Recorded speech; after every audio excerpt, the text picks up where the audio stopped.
auxílio dos cristãos. Santa Catarina de Gênova. Em nome do Pai, do Filho e do Espírito Santo. Amém. Bom, boa noite a todos. Citei Santa Catarina de Gênova porque ela tem um tratado do purgatório que, apesar dela não ter obras nenhuma, outras, né, se não essa, importantes, ela tem um tratado do purgatório onde ela faz revelações, inclusive de experiências pessoais, né? Então, de fato, é fonte de consulta para os teólogos, né?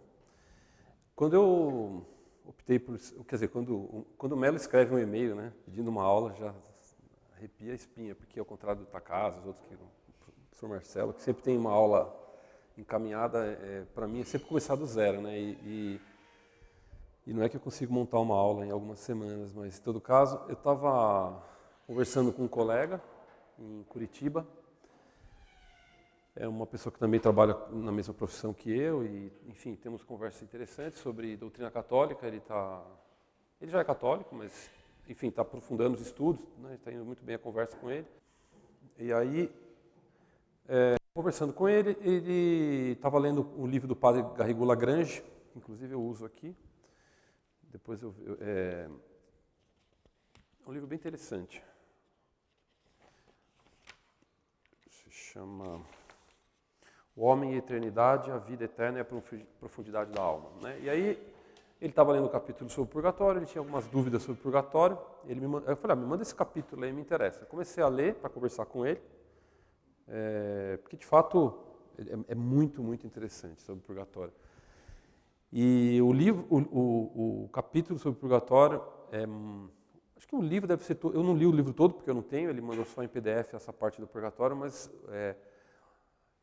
o que é interessante é que ele conversa, ele mostra as conversas entre os teólogos, aquilo que não é certo, aquilo que é fundado nas escrituras, mas não tem assim uma opinião certa entre os teólogos. E o purgatório é cheio disso daí, né? O que se fala sobre o purgatório é muita coisa, ainda discussão entre teólogos. Obviamente, a autoridade de São Tomás, quando se pronuncia, é sempre a mais considerada, mas tem muitos teólogos que vão diretamente contra São Tomás em algumas coisas, é de arrepiar, né? Então, assim, a gente anda em terreno, ao mesmo tempo que um pouco incerto, né? É um assunto, de fato, um pouco difícil.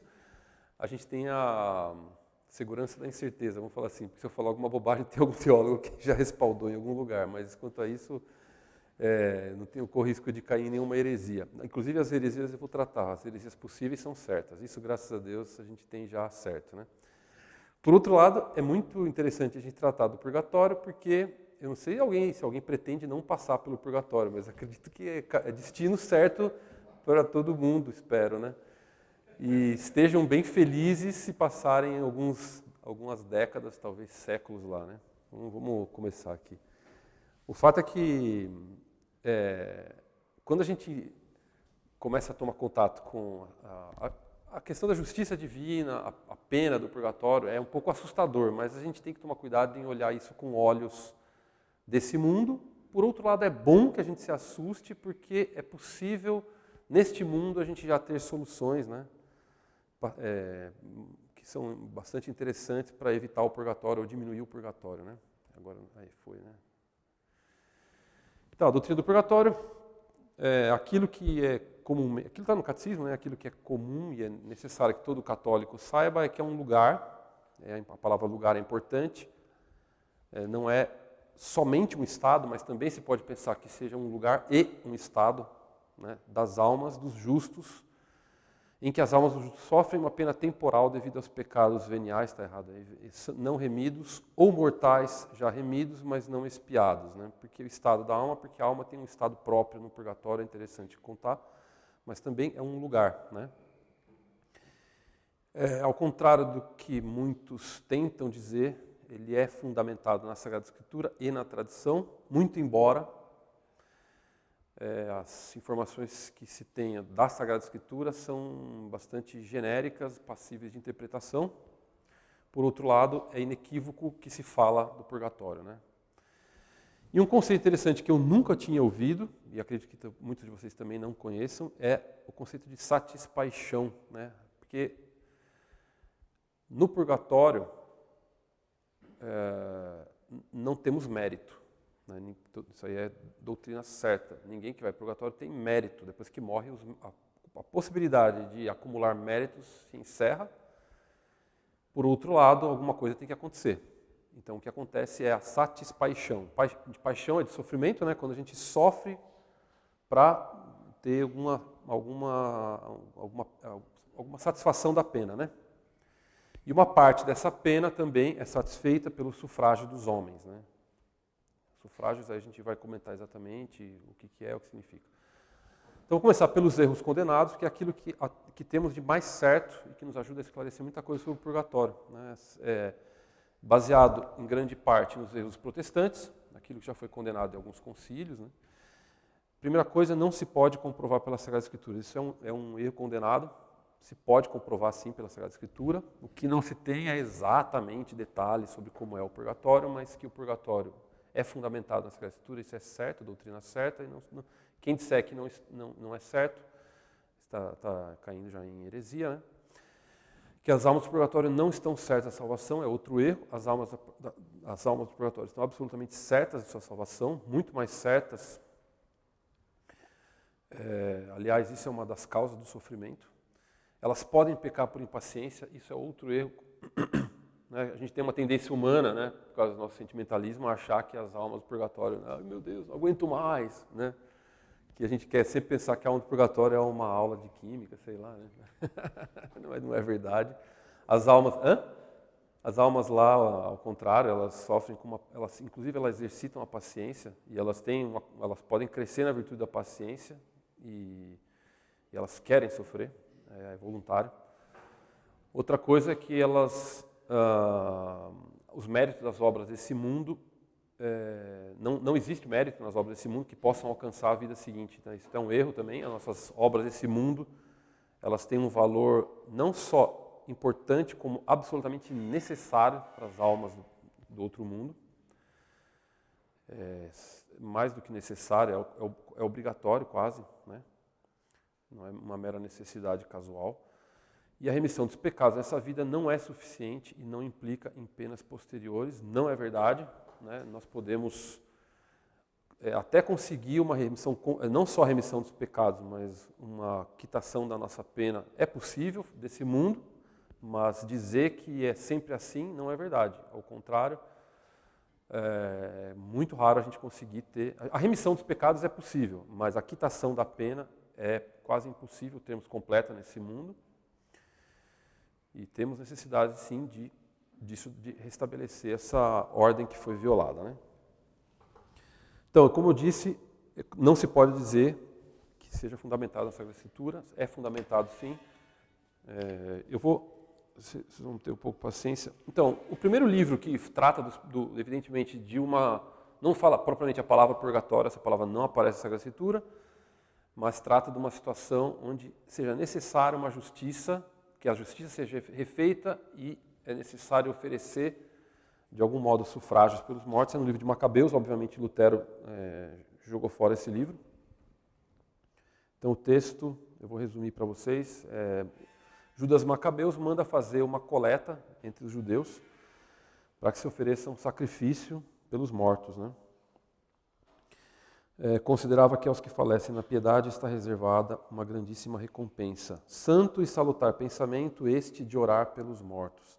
Eis porque ofereceu um sacrifício expiatório pelos defuntos para que fossem livres dos seus pecados. Então não tem nem o que dizer. Se um defunto pode se livrar do pecado, obviamente certos pecados podem ser quitados depois desse mundo. Nós vamos ver que, na verdade, não é propriamente pecado, mas é a pena do pecado, né? Uma outra passagem inequívoca é do Eclesiástico.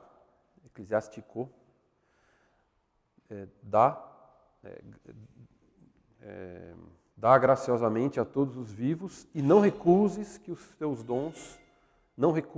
teus dons aos mortos. Então ele está, de fato, recomendando que se ofereça dons também aos mortos, né?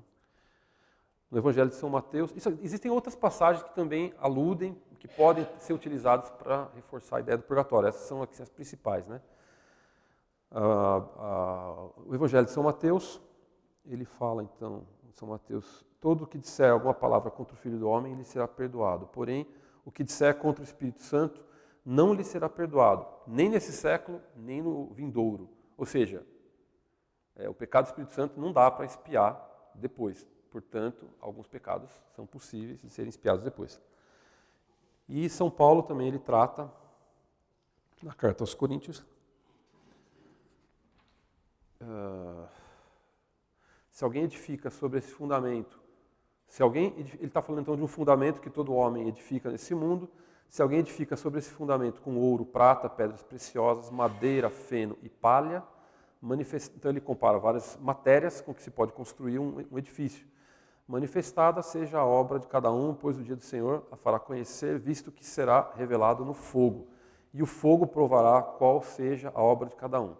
Se subsistirá a obra do que a sobreedificou, receberá prêmio. Se a obra de algum arder no fogo, ele sofrerá o prejuízo, mas será salvo, apesar disso, por meio do fogo. Quer dizer, obviamente ele está falando então de um castelo de obras e virtudes que o homem, de obras na verdade, que um homem constrói nesse mundo e que vai ser provado, né?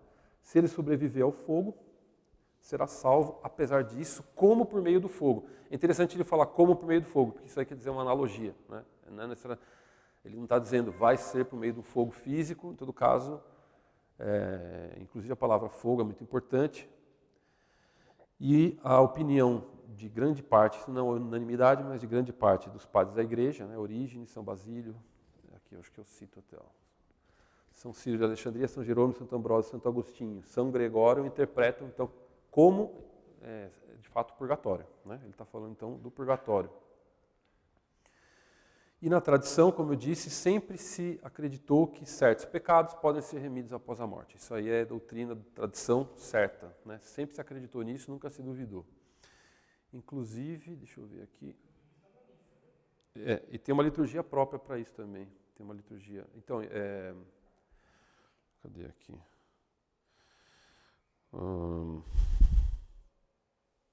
Acho que eu vou falar.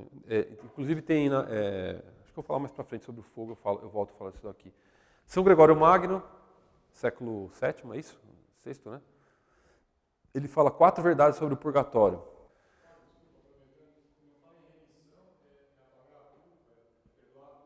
Então, não. Pode ser apagar o pecado, mas a culpa permanece, ou pode ser remissão da culpa, quando é tratando propriamente sobre a culpa. Mas com que caso você está dizendo?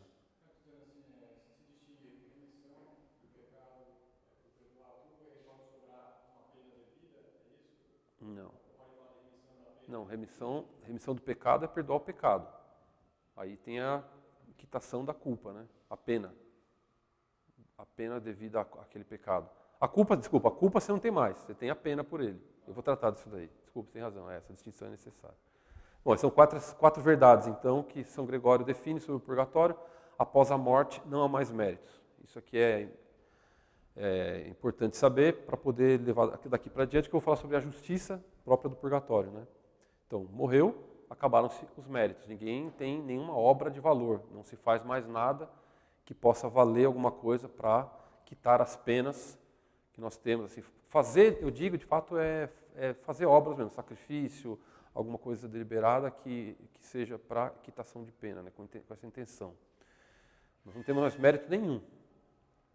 Segunda verdade sobre o purgatório existe. Ele diz que não é uma ideia possível, ele fala que existe mesmo, está acabado. As almas podem ser ajudadas pelo sufrágio dos vivos, é outra verdade. E que o purgatório acabará no juízo final. Então, a duração do purgatório, do lugar, não significa que todas as almas que estão lá vão ficar até o juízo final, graças a Deus, mas a extinção do purgatório se dará no juízo final. São essas 4 verdades. Então, agora vamos pensar um pouco por que é conveniente a ideia de um purgatório, do ponto de vista natural, né? Pensando não ainda teologicamente, a gente vai tratar também das razões teológicas, mas porque faz sentido, né, a lógica natural da existência de um lugar onde se expia penas devidas. Primeiro, porque é natural para qualquer senso de justiça que a ordem moral da justiça, sendo violada, exige reparação. É assim a coisa. Se eu fizer qualquer coisa errada, eu tenho que reparar, certo? E essa é uma dívida que não se extingue com a nossa morte. A dívida existe. Por isso que nesse mundo, os filhos herdam também dívidas dos pais, né? Não só herança financeira, casa, essas coisas, mas também as dívidas os filhos herdam, porque a reparação ela continua, a necessidade de reparação continua. Então ele cita uma passagem de Platão mostrando como um pagão, né, tinha esse senso muito claro, apenas separada de seu corpo, as almas chegam diante do juiz que as examina atentamente. Se percebe uma alma desfigurada por suas faltas, a envia imediatamente lá onde deve sofrer os justos castigos que merece. Ora, há alguns que aproveitam das penas que sofrem, são aqueles cujas faltas são de natureza a serem expiadas. Esta emenda não se opera neles senão pela dor, porque não é possível ser liberto de outro modo da injustiça. Para almas que cometeram os maiores crimes e que, em razão desta perversidade, se tornaram incuráveis, servem de exemplo, mas elas mesmas são incapazes de cura. É impressionante, né? É a doutrina católica que ele está falando praticamente. Então ele está falando do purgatório. Então, já agora, isso eu estou falando do ponto de vista natural para aqueles que não têm fé, mas para aqueles que têm fé, por que é conveniente a ideia do purgatório? Eu não estou falando das razões teológicas, mas estou falando porque é conveniente para aqueles que têm fé suporem e crerem que de fato há um purgatório. Porque a santidade de Deus, a majestade de Deus, ela, pela própria natureza, impede que dela se aproxime qualquer coisa que seja impura, qualquer coisa que seja manchada. É um impedimento natural, ou seja, por natureza. Fora isso, a ideia do purgatório ela nos é muito conveniente porque ela nos dá uma ideia muito clara de como é a justiça, né? Não só a justiça divina, mas esse senso de justiça que é aplicado a qualquer esfera, né? Então é muito importante que, mesmo as crianças tendo ideia de que é um purgatório, a necessidade de um purgatório, isso é muito facilmente aplicável a qualquer coisa. É muito comum entre as crianças a gente, né, dar uma bronca assim, você fez tal coisa errada. Fez bagunça na mesa. Desculpa, papai. Tá bom, então agora como castigo você vai fazer tal coisa. Não, mas eu já pedi desculpa. Não, tudo bem. Uma coisa é a desculpa, outra coisa é o castigo, né? O fato de você te pedir desculpa pode até atenuar o seu castigo, mas uma coisa é uma coisa, outra coisa é outra coisa. Então, manifesta a desordem desapercebida dos pecados veniais. Isso é muito conveniente porque mostra como há graus de pecado, há diferença, né, entre os pecados e que certos pecados podem coexistir com a graça, mas nem por isso eles deixam de ser, então, tudo bem. Não é verdade. Um pecado venial, ele tem a sua gravidade, tem seu peso, e ele vai exigir de nós muita penitência nesse mundo ou uma penalidade muito agressiva, muito violenta no próximo mundo. Tudo isso para que busquemos expiar os pecados já na terra. Então, na verdade, o purgatório ele é conveniente que se conheça, que se tenha isso muito claro, para que nesse mundo não seja um mundo somente de gozo, que eu faça o mínimo necessário para manter a minha graça e o resto eu vou pagar depois. Não, então, às vezes a gente brinca, né? Essa dívida eu pago no purgatório. Não, se você pudesse optar entre pagar R$10 para o colega que está devendo e pagar 10 anos de pena do purgatório, você não teria dúvida que seria muito mais conveniente acertar logo essa dívida, né? As relações entre vivos e mortos permanecem de algum modo. Isso é muito importante para a gente sempre ter em mente que a morte da pessoa não é o fim dela e que é necessário a gente pensar, oferecer sacrifício e orações pelos outros por uma questão de estima e porque Deus faz isso conosco, né? Deus quer que a salvação de todos desde o nascimento. E nos faz exercitar a caridade, né? Porque a gente está sempre preocupado, inclusive, e assim, a caridade ela é muito mais, isso aí que o padre Faber, né, mostra no livro dele, sobre o purgatório, como a caridade é muito mais pura quando ela se estende aos mortos, porque não tem interesse nenhum. Qual é o interesse que nós temos para salvar as almas dos mortos? É absolutamente desinteressado, né? Se não agradar a Deus, esse é o maior de todos e talvez o único interesse em fazer isso.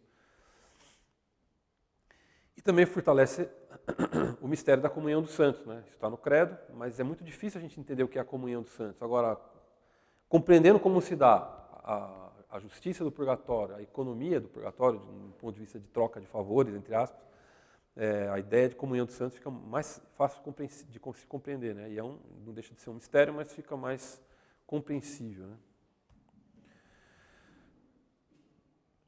Sobre a justiça divina, antes de falar das razões teológicas, vamos entender como é que se dá a justiça divina na Sagrada Escritura. Então, Adão pecou, e diz o livro da sabedoria, depois que ele se arrependeu, Deus tirou Adão do seu próprio pecado. Então, ele teve a remissão do pecado, a culpa por aquele ato foi extinta, mas a pena não. Nem Adão, né? Em Adão, não na natureza humana, mas em Adão. E, mesmo Deus tirando Adão do seu próprio pecado, ele foi castigado com a pena do trabalho. Às vezes eu fico pensando nessas pessoas que falam, a gente tem que procurar um trabalho que goste, né, fazer e tal, mas se o trabalho... Daí não é trabalho, né? É outra coisa. Mas o trabalho, como a natureza do trabalho é sempre uma natureza de entre aspas, castigo, né? Entre aspas, não. É uma natureza... É um castigo, né? É necessário trabalhar. Mas como Deus faz tudo bem, ele tira sempre um bem até mesmo de um castigo. Em todo caso, Adão, mesmo sendo tirado do pecado, ele precisou trabalhar a vida inteira. Moisés é a mesma coisa, ele foi penalizado, né, e não pôde entrar na Terra Santa. Davi também, com a mulher de Urias, ele também foi penalizado. Isso, na Sagrada Escritura, mostra como é a justiça divina, né? Uma coisa é o perdão do pecado, a outra é a reparação da ordem moral e da violação da justiça divina, né? Isso é necessário. E para isso, então, que a Sagrada Escritura o tempo todo, desde o Antigo Testamento, nos estimula os trabalhos, vigílias, privações, né? São frutos de verdadeira penitência, quando ela é voluntária, inclusive. A esmola libera a pena devida ao pecado, né? Então, fazer esmola é um ato de caridade, porque ela, inclusive, quita as penas que nós devemos, né? E não basta deixar de pecar, a ordem da justiça ela deve ser reparada com penas, com compensações, né? Que é o que São Paulo fala, o que falta, as tribulações de Cristo, eu completo na minha carne. Isso é interessante porque alguns podem falar, puxa, mas é um erro protestante, né? O mérito de Cristo já não era suficiente, para que eu tenho que sofrer mais? E em teologia se diz que a causa primeira, ela não inutiliza as causas segundas, ao contrário, ela dignifica as causas segundas. Então, Cristo, esperando de nós também sacrifícios, assim, não só nós, de alguma maneira, somos dignificados pelo fato de fazermos a mesma coisa que Ele faz, como podemos, inclusive, participar da obra de Cristo, né? É isso que, por meio da igreja, é isso que Cristo quer de nós, né? Que participemos da justiça dele, né? Portanto, não basta o arrependimento geral. Isso aqui é importante, né? Porque a gente fala assim, eu vou fazer um ato de contrição quando eu estiver morrendo, está tudo bem. Tá. Mas isso aí é bom, tá? Não é que é ruim isso. Porém, não basta um arrependimento geral. É necessário um arrependimento atual de cada pecado. Pecados veniais, eles convivem com o estado de graça por misericórdia de Deus. Mas eles impedem que nós cheguemos à visão beatífica, né? Quando pecamos, nos arrependemos, nos confessamos, restam, porém, isso aqui é importante, esse conceito de disposições desordenadas, tá? Então, gravem esse conceito, porque isso é muito importante daqui para frente. Que não é somente uma questão de pena temporal, mas essas disposições desordenadas na alma, elas ficam com o pecado, né? Elas nos inclinam a novos pecados, né? Qualquer pessoa que já viu uma pessoa muito gulosa, um bêbado, um avarento, ele pode até se arrepender daquele ato. Mas se ele não fizer um esforço tremendo, a chance dele cair de novo exatamente naquele ato é muito maior do que ele cair em outros. Porque exatamente ele tem uma disposição desordenada naquele vício, né? E o purgatório ele tem que eliminar isso, porque uma disposição desordenada da alma é impeditivo da visão beatífica, né? Ele impede que nós vejamos Deus. Deus nos quer não somente quitados, mas também com a natureza absolutamente reta, né? Em ordem. Bom, quais são então as razões teológicas para a existência do purgatório? São 3 razões para a necessidade da existência do purgatório. Em primeiro lugar, e a mais importante, Nós temos então penas temporais que precisam ser remidas, né? Dos pecados remidos, elas precisam ser quitadas, elas precisam ser pagas. Né? Essa aqui é a pena principal, é a razão principal para a existência do purgatório. É o lugar onde nós temos depois esse mundo para quitar uma pena devida. Então, quais são a origem qual é a origem dessa pena? É por meio dos pecados mortais que foram confessados, arrependidos, mas nós não cumprimos perfeitamente a pena ou não cumprimos a pena. Né? Muitas vezes o padre fala, reza 3 Ave Marias, a gente vai lá, reza rapidinho, está quitado. Não, ela prevê uma disposição da alma, uma contrição perfeita, tudo isso daí faz parte, não da remissão do pecado, mas faz parte da quitação da pena. Né? Então, essa imperfeição em se cumprir a pena, ela não acha que isso não vai ser considerado, ela vai ser considerada no boletim do purgatório. Então, essa é a primeira e principal pena do purgatório. A segunda é com relação aos pecados veniais que nós acumulamos em vida e não buscamos a remissão desses pecados veniais. Né? Esses pecados veniais, principalmente na hora da morte, né, nós acumulamos alguns pecados e se a gente não busca uma devida um arrependimento de cada um deles, né, a gente vai de alguma maneira ter que resolver isso depois. Né? A conta vem depois. E esses restos de pecado, né, que se chamam relíquias do pecado, são restos do pecado que sobram na alma, que são exatamente essas disposições desordenadas da alma. Então, Santa Catarina de Gênova, ela fala muito em ferrugem da alma, como se fosse uma ferrugem da alma. São manchas da alma que precisam ser desoxidadas, né? Precisam ser limpas para poder... E isso acontece no purgatório. Né? Agora vamos falar um pouco sobre a natureza da pena. Isso é uma coisa que até o Padre Faber, ele é muito divertido, né? O Padre Faber é muito espirituoso na hora de tratar as coisas. Ele fala que normalmente existem 2 maneiras de se ver o purgatório. E o mais comum, né, isso era muito comum também na Idade Média, de se representar o purgatório, é como se fosse um inferno mais light, né? É um infernozinho um pouco mais tranquilo, mas na verdade não é bem assim, né?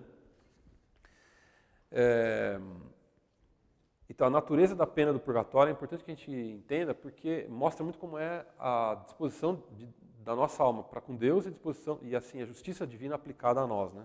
Como que se dá isso daí?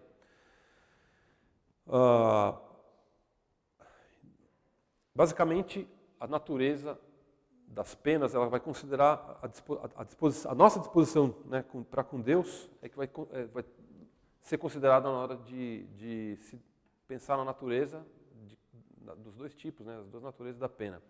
Quando a gente se afasta de Deus, aliás, quando nos afastamos de Deus, nós devemos ser exatamente punidos com a privação da presença de Deus. Porque a justiça, ela é assim, a justiça divina, ela vai considerar exatamente o que nós fizemos para nos punir de uma maneira proporcionada, equivalente. Então, durante um tempo, nós seremos privados de Deus porque nos afastamos de Deus nesse mundo. E se a gente preferir uma criatura, ao invés de preferir a Deus, veja bem, não é repelir Deus, não é dar as costas para Deus, mas sem repelir Deus, mas nós damos uma preferência para a criatura, nós teremos uma pena dos sentidos, exatamente porque são os sentidos que muitas vezes nos atrapalham na hora de ter um amor desordenado, um apego desordenado a uma criatura. Então, é natural que a pena seja dessa mesma natureza, ou faça alusão a essa maneira de amar as criaturas, né? Então, considerando a natureza da pena, então a gente pode considerar que tipo de falta foi, né? Se é uma falta da carne, do espírito, recorrente, enfim, o grau de enraizamento disso tudo, né? Isso tudo vai dizer como vai ser essa pena, né, no purgatório. O rigor, né, e o rigor da pena tem está de acordo também com o grau do nosso pecado, né, o grau do nosso vício, o grau do nosso apego. A duração também, né, isso é interessante porque Deus faz um equilíbrio muitas vezes entre, né, rigor e duração. As consequências, né, dessas penas para a nossa alma. E E uma coisa, de qualquer modo, a pena do purgatório ela é mais dolorosa do que qualquer pena imaginada para o homem neste mundo. Né? Se vocês imaginarem a pior penalidade deste mundo, qualquer pena do purgatório é superior. O interessante é pensar por quê. E é aí que a gente vai ver. Então, como eu disse, a natureza da pena, a gente vai ver, são duas, né? A pior pena do purgatório, ao contrário do que se pode imaginar, não é a pena do fogo. Né? A gente normalmente imagina o purgatório como o grande sofrimento é o fogo. E o fogo existe, né? A gente vai ver. Mas a pior natureza do purgatório é o adiamento da visão beatífica. Né? Quando o homem ele tem certeza da salvação dele, ele tem segurança, ele tem plena clareza de quanto tempo vai durar aquele sofrimento, ele tem noção do quanto ele vai ter que sofrer e ele não pode fazer mais nada, ele não tem mérito nenhum e ele é absolutamente privado da visão beatífica. Né? Isso é o maior sofrimento que tem. Né? Santa Catarina até dá um exemplo que eu vou falar daqui a pouco. Esse adiamento da visão beatífica acho que, deixa eu ver se eu vou... Isso, eu vou falar depois. Então, é a pior pena que tem no purgatório. Né? Nesse mundo, a gente não consegue conceber isso porque a gente está sempre buscando consolo, né? Em outras criaturas, a gente tem os amigos, tem a família, tem outras coisas que nos distraem. Mas no purgatório não existe isso. Né? Então, a alma ela tem uma tal fome, uma tal sede de Deus que... ele poderia optar por qualquer sofrimento para poder resolver esse problema, né?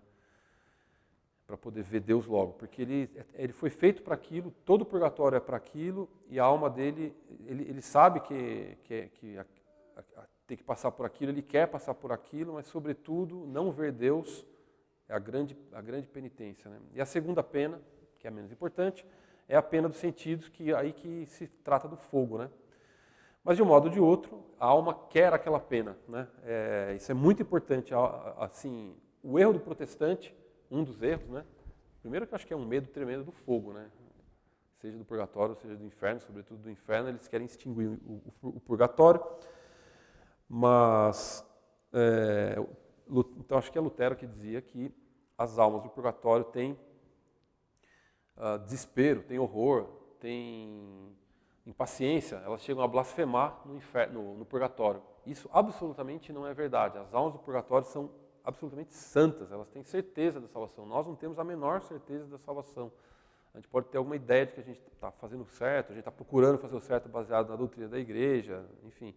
Mas no purgatório elas têm absoluta certeza, né? E elas querem aquela pena mais do que tudo. Elas querem sofrer aquela pena mais do que tudo. O rigor, né, das penas do purgatório é proporcional à pena, e a ideia que a gente tem que ter é de um fogo mesmo, tá? Isso não tem dúvida. O que há, sim, isso não é dogma no fogo, né? Que seja fogo mesmo não é dogma. Inclusive, deixa eu ver se eu vou falar isso aqui.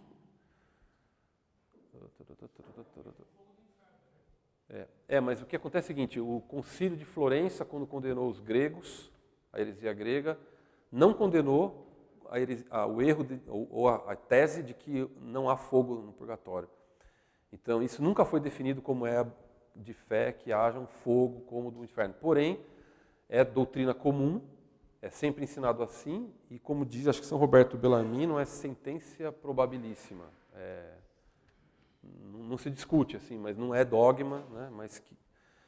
Porque o grande problema está em imaginar como... Essa é a pergunta que a minha filha Agatha fez, né? Pai, mas como é que é o purgatório? Se a gente não vai ter corpo, como é que a gente vai sofrer? E essa é uma questão interessante. Eu vou tratar dela daqui a pouco. Mas a ideia de intensidade, né, de rigor, da dureza da pena, aliás, de intensidade o rigor e a duração da pena é uma coisa que tem a ver também com o grau e o enraizamento do pecado. Né? Se uma pessoa cometer um pecado leve a vida toda, O tipo de penitência para ela é diferente de uma pessoa que cometeu um grande impulso, um grande crime, um grande pecado, mas ela não tem a mesma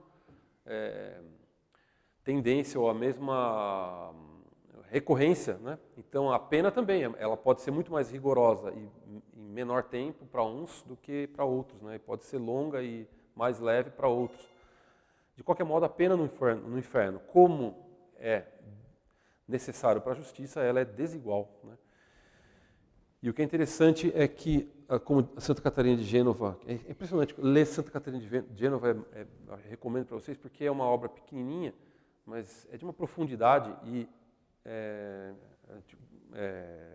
consegue tirar muita doutrina dali, porque ela sofreu aquilo, ela viu aquilo, né? Então ela vai descrevendo o purgatório com muita propriedade, né? Então as almas têm uma grandíssima alegria e ao mesmo tempo uma grandíssima pena, e uma não diminui a outra. Então essa é uma coisa que a gente erra, né, ao pensar na pena do purgatório e transfere para esse mundo, é sofrer por antecipação a pena do purgatório. É muito melhor a gente sofrer por antecipação o que tem que sofrer, mas não a pena do purgatório. Porque a pena do purgatório, se ela fosse colocada nesse mundo, ninguém suportaria, né? Isso é certo.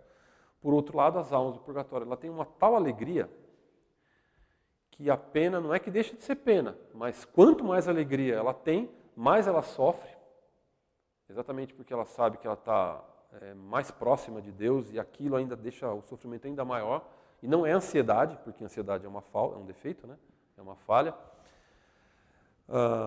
Mas o fato dela que ela está passando por um grande sofrimento, não diminui a tristeza dela. Ao contrário, se ela pudesse, Santa Catarina fala, se ela pudesse sofrer o dobro para diminuir o tempo, ela sofreria, né? Se ela tivesse a possibilidade de escolher piores penas para poder adiantar o tempo dela, ela sofreria, né? E ela faria isso com grande alegria.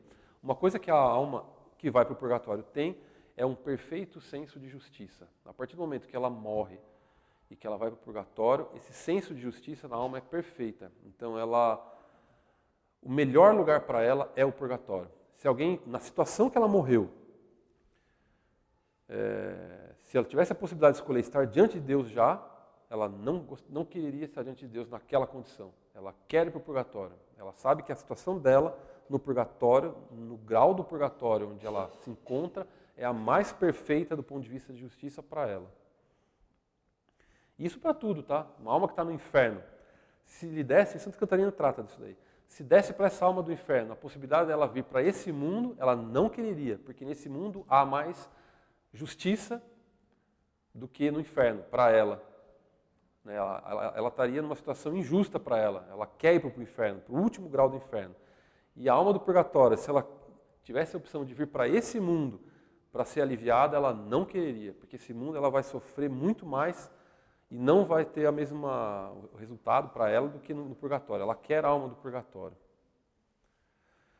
Sobre a duração, tem um conceito que para mim é um pouco difícil de entender, que é essa questão de instante espiritual, né? A gente fala quanto tempo no purgatório, né? Essa pena equivale a tantos meses no purgatório, tantos dias. A alma vai ficar até o fim do purgatório sofrendo. Agora, a ideia de tempo no purgatório, ela é similar, mas ela é diferente da noção de tempo que nós temos aqui, né? O tempo é a duração do movimento. Como a gente está na matéria, o mundo está o tempo todo mudando, para nós a noção de tempo tem uma relação direta com a matéria. Agora, no purgatório, não. Então, a duração do tempo do purgatório tem uma relação direta com o pensamento, né, as ideias, o movimento, né, na alma, enquanto conhecimento, é que vai ditar como é o tempo. E dos sentimentos que a alma está passando também. E um instante espiritual, não dá para falar, não tem uma relação direta, assim, um minuto nesse mundo equivale a tantos no purgatório, ou vice-versa. Mas o tempo no purgatório se dá exatamente pelo sofrimento e pelas ideias infusas de uma alma no purgatório, né? Em todo caso, a duração é absolutamente desigual para cada alma que vai para lá. E conforme ela vai ficando no purgatório, ela vai sofrendo a pena dela, o tempo vai passando, o instante espiritual, né, os momentos espirituais vão passando, há um aumento do amor a Deus, claro. E é proporcional também ao aumento da dor, porque quanto mais ela ama, mais ela sofre. É assim, a gente vê o padre Garrigou Lagrange, quando ele vai propor modelos para a gente entender isso, ele fala sempre, por exemplo, os sermões dos grandes santos, né? Ou os sermões ou mesmo Nossa Senhora na cruz, né? Diante da cruz do Calvário, Nosso Senhor, como é que eles tinham, ao mesmo tempo, um amor grande, né? Um rigor maior ainda com a lei e um sofrimento maior ainda. Então, quanto mais amor, mais rigor e mais sofrimento, né? Os santos, quanto mais amavam a Deus, maiores eram as penitências, né? E Santa Catarina, ele dá um exemplo do pão que é interessante, para a gente poder entender como é que é uma alma no purgatório, como é o amor de uma alma no purgatório a Deus, e como ela quer o sofrimento. Então ela fala o seguinte: imagina que um determinado lugar onde as pessoas se alimentam de um determinado pão, e na verdade ela se alimenta somente de ver aquele pão. Somente ver aquele pão, a visão daquele pão já é suficiente para ela, e ela só vai estar saciada enquanto ela estiver vendo aquele pão. E essa pessoa não morre, ela é imortal, ou seja, ficar longe do pão e passar fome, essa pessoa não vai morrer. O purgatório é privar esse pão da pessoa. Então, ela tem uma fome tremenda, ela tem uma fome incessante, cada vez maior, aquela fome vai crescendo, porque ela precisa se alimentar. Ela sabe que ela precisa daquele pão, mas ela tem a privação daquele pão. Então, se ela pudesse escolher, olha, você vai poder ter aquele pão eternamente, se você ficar um tempo privado do pão, ela vai querer ficar aquele tempo privado do pão, porque ela sabe que o prêmio de satisfazer a fome dela do pão vai ser cumprido, né? Então, é esse exemplo que ela dá. Porque a ideia de fome é muito conveniente, porque, de fato, a alma do purgatório tem fome de Deus, ela tem uma fome crescente e incessante de Deus. Bom, as consequências, ela tem o pagamento das penas temporais, né? Ela tem o tempo do purgatório, é igual ao tempo de prisão, né? Acabou a prisão, acabou a pena. Só que na prisão você não garante que o bandido vai sair bonzinho. No purgatório não, no purgatório também tem a extinção das disposições desordenadas, né? Aquele resto de pecado, aquela tendência vai ser extinta durante o tempo do purgatório, e terminado o purgatório, a alma voa para Deus como um ímã é atraído por um metal é atraído por um ímã. A alma ela gruda na visão beatífica, e é isso que ela quer, porque até então, aí eu vou falar agora, ela vê Deus dentro dela, né? Então, como é que é o modo de conhecer? Agora eu vou falar como é que a alma conhece Deus, como é que a alma está no purgatório, né? E isso é interessante pensar como é o estado, porque o purgatório também é um estado da alma, nesse sentido, né? Quando ele fala purgatório, né, a alma do purgatório, ela tem não só um lugar, ela está num lugar, mas é um estado próprio da alma. A alma tem uma situação própria no purgatório. Então, como ela não tem corpo, ela está privada de tudo aquilo que tem relação com o corpo. Então, ela não tem nenhuma sensibilidade física, né? Ela não tem tato, não tem visão, não tem audição, não tem olfato.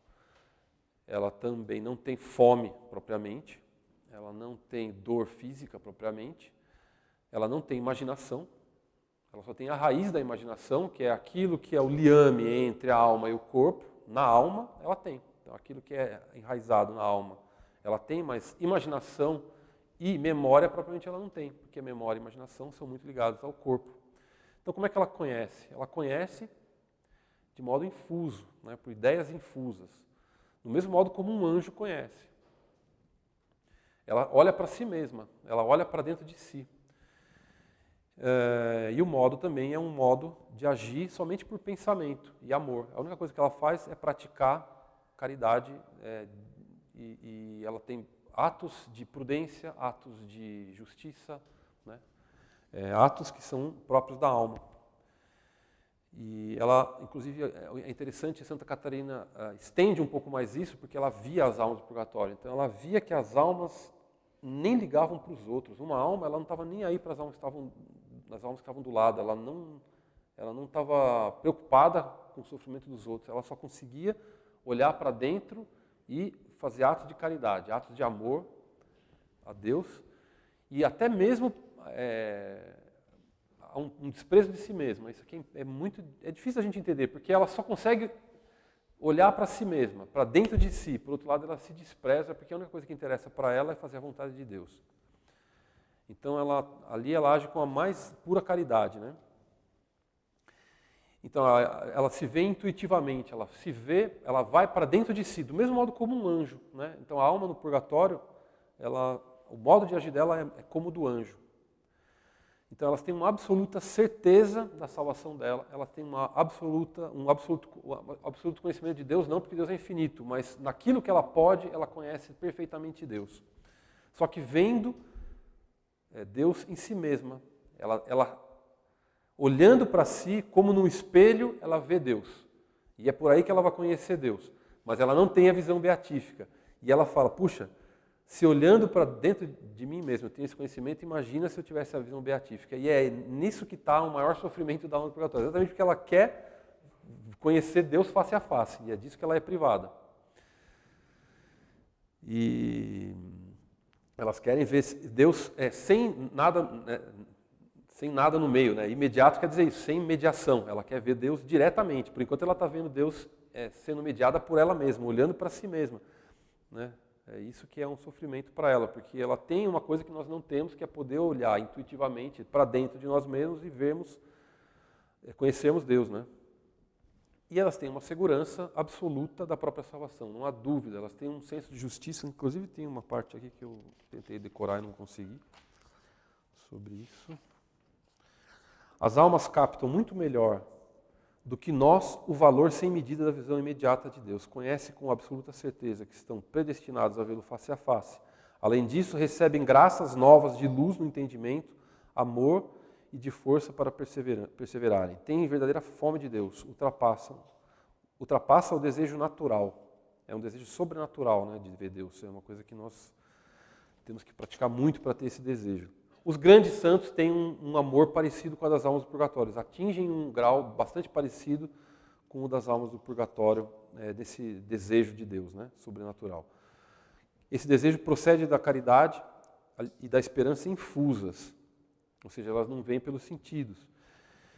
E, sobretudo, eles conhecem a própria impotência e conhecem a própria pobreza. O que significa a própria impotência e a própria pobreza? Eles conhecem que eles não merecem mais nada, que aquele sofrimento é como um papel queimando. O papel queimando não tem valor nenhum. A pena é o papel queimando, é a alma sendo devorada por Deus e a pena dela vai acabar quando acabar o papel que está queimando. Mas queimar o papel não é um ato de mérito. Então essa impotência da alma, ela vê que ela não tem essa possibilidade de acelerar, de controlar a própria pena, de fazer alguma coisa que ela poderia ter feito, esse arrependimento constante que ela tem de não ter aproveitado enquanto ela estava nesse mundo, é um dos maiores sofrimentos também para a alma, né? E a sua pobreza, exatamente porque ali ela não consegue acumular mérito nenhum.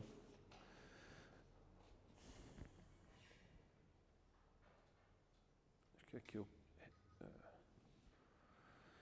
uma coisa que talvez possa gerar uma certa curiosidade é em que momento se dá a extinção da pena e da pena do pecado, dos pecados veniais, né? O pecado mortal se dá na confissão, mas o pecado venial em que momento se dá? É claro que uma pessoa pode fazer um ato de contrição perfeita e ter o pecado, inclusive a pena do pecado mortal nessa contrição. Eu vou comentar um caso daqui a pouco.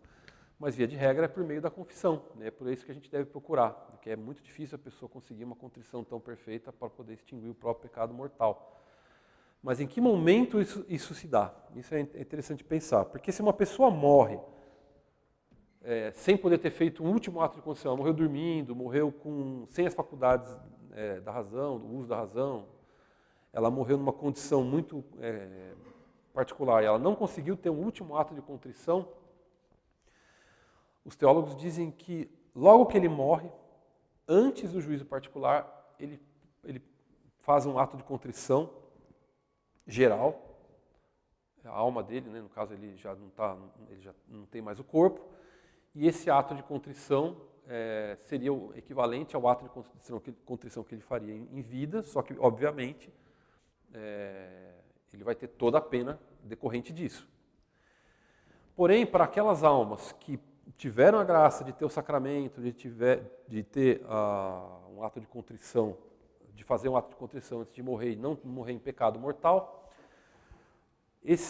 essa remissão dos pecados veniais se dá durante o juízo particular. No instante do juízo particular, é nesse momento em que há, então, a remissão do pecado, mas não da pena. A pena ele ainda vai ter que cumprir. Tá? Então, enquanto ele entra no purgatório, né, essa entrada no purgatório é um momento em que ele vê, é uma graça que Deus dá, ele poder ver todos os pecados que ele cometeu, e ver todos e cada um, e poder fazer um arrependimento de cada pecado em particular. Isso se dá num instante, então é difícil de imaginar. Não me pergunto como se dá, mas eu não sei. Mas é uma possibilidade que nós vemos tudo que a gente fez e nos arrependemos pontualmente de cada um. Porque a alma que vai para o purgatório, ela não pode ter pecado. Ela não tem pecado. Então, enquanto ela está entrando, ela tem a possibilidade de se arrepender de cada um desses pecados.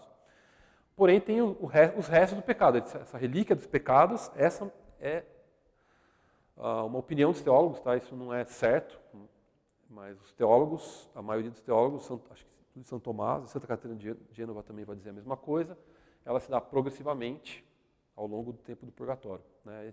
Que ela vai eliminando essas disposições ordenadas. E exatamente o fato dela ter essas disposições sendo reordenadas ao tempo do purgatório, vai aumentar nela o amor a Deus e também o sofrimento. Então, à medida que ela vai ficando mais perfeita, a natureza dela vai se endireitando, ela vai aumentando o amor a Deus e o sofrimento dela também vai aumentando, porque mais ela quer ver Deus, né? Ela está pronta para Deus, né? E uma outra coisa que é comum de se perguntar é se nós temos progresso de virtudes no purgatório. Isso também não é uma questão certíssima e absoluta entre os teólogos, mas algumas virtudes, sim, podem ser aumentadas durante o purgatório. Quais são essas virtudes? O que se chama de virtudes adquiridas, que não são as virtudes infusas. São aquelas virtudes que são frutos de atos bons praticados repetidamente. Quais atos bons uma alma pode praticar repetidamente no purgatório? Atos de justiça, porque ela está o tempo todo pensando na justiça de Deus e compreendendo cada vez mais perfeitamente como é a justiça de Deus e desejando reparar essa justiça de Deus. E esses atos constantes, bons, então aumentam a justiça da alma, né? É uma virtude que ela pode ser acrescida durante o purgatório. Atos de prudência, todos esses atos, né, da alma, que não necessariamente têm a ver com o corpo, eles podem progredir no purgatório. Agora, aqueles que têm a ver com o corpo, não. Então, a alma não vai crescer em castidade, por exemplo, no purgatório. Agora, aquelas virtudes infusas, via de regra, não. São Tomás diz que essas virtudes infusas, fé, esperança e caridade, por exemplo, não aumentam no purgatório. Ela acaba com a morte. A caridade, ela acaba com a morte. Alguns teólogos ousam dizer que, por misericórdia, pode aumentar a caridade, mas isso não é comum entre os teólogos e não é o que normalmente se ensina, né? Porque se diz que a glória do homem acaba com a morte. Isso é doutrina certa. Se o homem pudesse ter um aumento da caridade no purgatório, então atos de caridade aumentam também a glória da própria alma diante de Deus. Então logo aumentaria a glória com o fim do purgatório. Isso não é verdade. A glória máxima nós atingimos nesse mundo. E o mesmo vale também para os dons, né? Já encaminhando para o final, que eu já entro no que diz o padre Faber, a devoção às almas do purgatório, ela é uma devoção que normalmente nós deixamos um pouco de lado, né? Normalmente a gente reza pelos vivos, né? Pelos nossos amigos que estão com problema, por nós mesmos, pelos nossos familiares, por uma intenção. Mas a devoção às almas do purgatório é uma devoção tão necessária que chega a ser obrigatória para os católicos. É necessário que nós tenhamos essa prática recorrente, né, de rezar e oferecer sacrifícios, comunhões pelas almas do purgatório, né? Uma pergunta que se faz, né, que não tem uma resposta certa, porque não tem como saber, ninguém tem periscópio para o purgatório, né? Quantas almas estão lá. Mas, dado o tempo que uma alma fica no purgatório, comparando com o tempo desse mundo, é de se pensar que há mais almas no purgatório do que há almas nesse mundo. Aí doeu, né? Então, e essas almas, elas dependem muito das nossas orações, né? É extremamente importante oferecer sufrágio, porque elas precisam muito dessas orações. E assim, não tem nem comparação em termos de sofrimento, essa equivalência, né, do sofrimento desse mundo com o sofrimento no próximo, né? Oferecer uma esmolinha na igreja não tem nem comparação com o sofrimento da alma do purgatório. Então, para nós é leve, né? O quanto a gente pode ajudar uma alma. E vou comentar um caso para vocês terem uma ideia. Mas é uma prática tão importante que alguns teólogos dizem que é mais importante rezar pelos mortos do que pelos vivos. Porque os vivos, por si mesmos, eles podem ter méritos, né? Alguém que está sofrendo no hospital, se ele oferece para Deus, ele tem os méritos, mas a alma do purgatório não. Então, nesse sentido, é mais importante rezar pelas almas do purgatório. Fora que o efeito das almas que rezam pelo purgatório,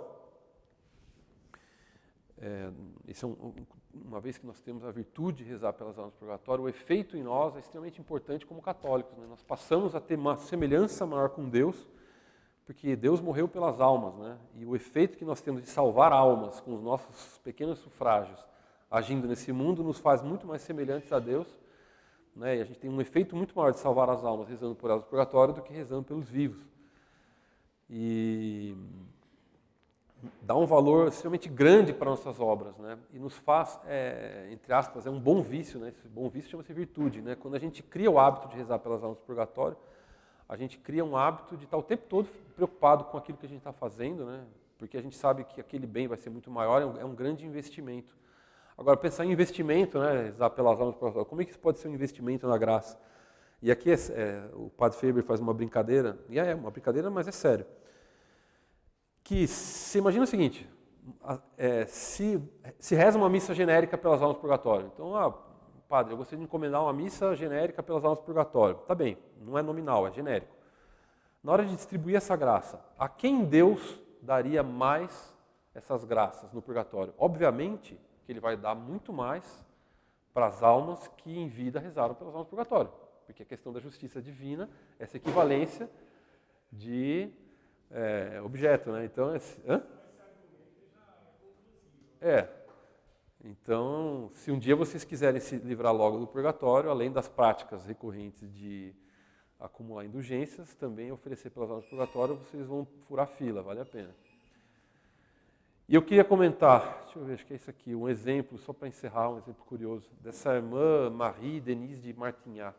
Acho que ela era, agora eu não lembro, se ela era oratoriana, não sei qual a congregação das femininas ligadas aos oratorianos, ou se ela era... Enfim, ela fazia penitências e um belo dia ela teve uma revelação que ela deveria rezar pelas almas do purgatório. Então ela começou a rezar compulsivamente pelas almas do purgatório. E ela devotou a vida dela a partir de então a somente rezar pelas almas do purgatório.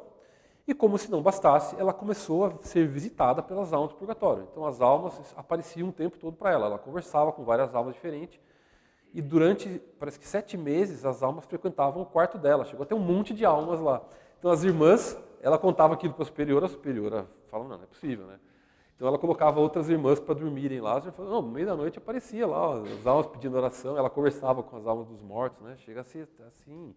comum, né? Ela bater papo com as almas, as almas dos mortos.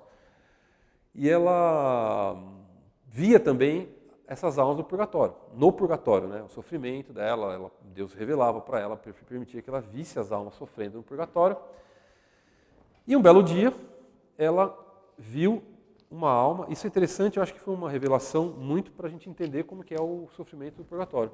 Ela viu uma alma de um príncipe que morreu durante um duelo, então ele, não sei se foi um duelo de espada ou de armas, mas ele morreu, ele levou lá um ferimento mortal, só que antes de morrer ele conseguiu fazer um ato de contrição, e ele foi para o purgatório. Então é o tipo da alma que morre com todos os vícios, todos os pecados, sem expiação, mas ele conseguiu fazer um ato de contrição para a remissão do pecado mortal, do duelo, porque duelo é passivo de pecado mortal, não se pode fazer duelo, é proibido. Então ele foi ao purgatório e Deus então mostrou aquela alma que começou a sofrer no purgatório.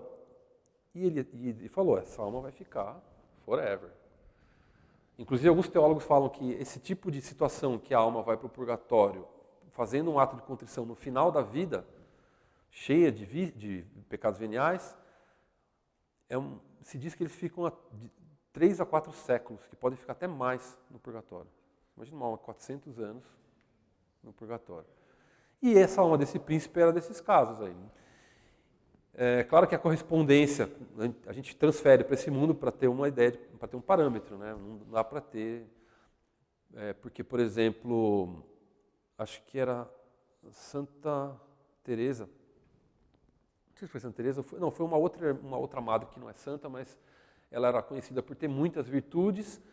Então, ela de fato tinha uma vida muito santa, ela morreu com odor de santidade, mas a irmã Marie Denise teve a graça de saber que ela ficou só 5 horas no purgatório. E essas 5 horas é porque ela teve lá umas indisposições a umas ordens que ela não quis cumprir com plena vontade e tal. Então ela passou 5 horinhas lá. Mas esse príncipe aí, então ele tinha muitos pecados. Então ele ia ficar a eternidade lá. Então ela se compadeceu muito dessa alma e durante 9 anos e 3 meses exatamente, ela ofereceu tudo que ela, até morrer, ela ofereceu tudo que ela podia pela alma do príncipe. Comunhões aos montes, tudo que ela fazia, ela rezava, todo sofrimento, missas, ela mandava rezar missa, o tempo todo rezando. Ao final da vida, então ela teve uma revelação de que todo aquele sofrimento que ela ofereceu, ela viu então o príncipe levantando do fogo e tendo um alívio de 5 horas, depois ele voltou. Então, durante 9 anos e 3 meses, renderam 5, 6 horas de alívio para a alma. Para vocês. Então, tudo isso para quê? Isso aí, os santos todos são insistem muito nisso, né? São João da Cruz, ele insiste muito nisso, da gente usar o que a gente pode de recursos para poder extinguir a pena nesse mundo, né? Tudo que a gente puder fazer nesse mundo vale a pena para poder evitar ou diminuir o purgatório, né? É muito difícil. Santa Teresa comenta que das irmãs do tempo dela, de um determinado convento que tinham fama de santidade, só 3 foram para o céu sem purgatório, né? Todas as outras passaram pelo purgatório. Isso, é importante conhecer muitas vezes as orações que a gente faz, porque algumas dão muitas indulgências, né? A gente pega um livrinho, às vezes a mesma oração, mesmo tamanho, né, de oração, uma dá... Vai para o céu direto, um escapulário, né? Acho que era isso, deixa eu ver se tem mais alguma coisa. Alguma pergunta sobre o purgatório? Isso aqui é um tema que é difícil, tá? Porque é muito baseado em revelações, a doutrina da igreja é clara em grande parte, mas algumas coisas é discussão de teólogos, né? Ele tinha visto um bispo, né, que conversou um pouco com ele, depois...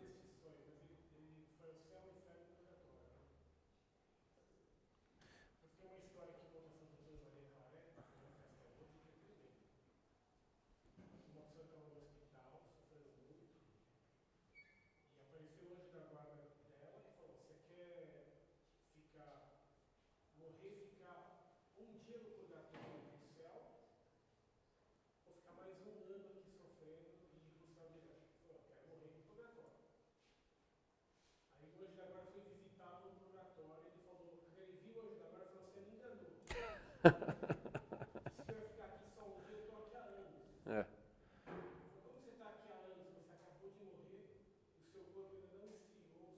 Nossa, essa relação de tempo não é linear para nós, não é uma... Claro, faz a impressão de que... Alguma pergunta, algum comentário? Vamos começar a rezar hoje já? Vamos rezar então?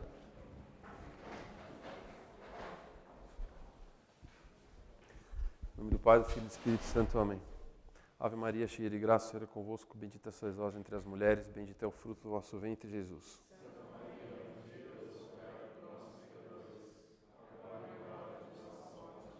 Maria, auxílio dos cristãos.